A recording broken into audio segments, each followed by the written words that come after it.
Hey guys, welcome to DaVinci Code, and it's time for the full review of the Doogee mix. So let's get started. So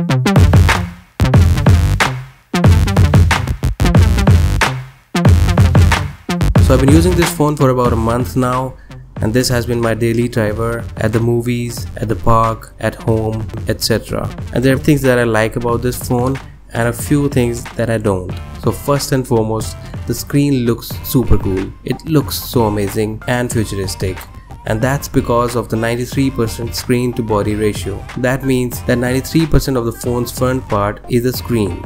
It's a Samsung Super AMOLED panel with 720p resolution, and I know it's not nearly as high resolution as other similar budget phones because almost every other phone in similar price range has at least a 1080p display. But trust me, you can't tell the difference unless you compare it side by side with some other phone. And that's because it has a Super AMOLED display, which is why the screen has such good contrast levels, has punchy colors, deeper blacks, and gets super bright. The phone has Gorilla Glass 5 front and back. What that means is that it will attract fingerprints and smudges like anything. But that also means that it should be very tough against scratches and drops. But I would recommend using a case that comes with it though, because you don't want to risk breaking that beautiful screen. I don't even know if that display is repairable or changeable anywhere outside of China. So the phone feels a bit sharp in hand.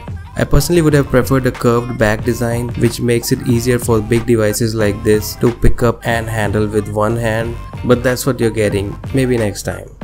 So the phone is running on Android 7.0 Nougat out of the box, although it comes with a heavy cartoonish skin on it, which I'm sure most of you will not like. Even I didn't, so I installed Google Now launcher of it, which makes it way smoother and a stock Android-like experience.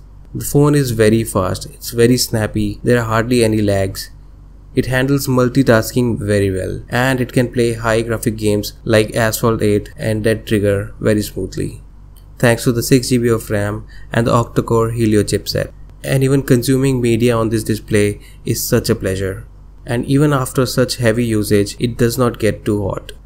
And if you manage to run out of that 64GB onboard storage, you have the option to pop in a memory card in the hybrid SIM card slot. So the home button at the bottom also acts as a fingerprint scanner. Now this is not a physical button, that means it gives a haptic feedback when you press it. It also acts as a back button if you simply press it once, and if you long press it, it takes you to the home screen. The fingerprint scanner is surprisingly fast and works almost every time. Right beside that home button is a 5MP selfie shooter.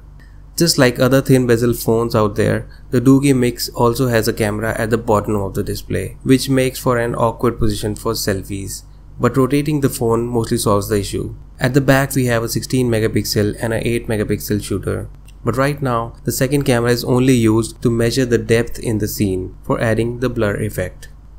And anyway, the bokeh effect or the blur effect on this device is not that good. It doesn't do a good job in recognizing the difference between the front object and the background, and hence the blurred photos look like this. There's no optical image stabilization as well, so you'll have to be quite steady to take the photos or videos, otherwise they can end up very shaky. So the phone comes with a 3380 mAh battery, which easily lasts a full day of moderate usage, although it takes about 2.5 to 3 hours to fully charge this device, despite having Quick Charge 2.0.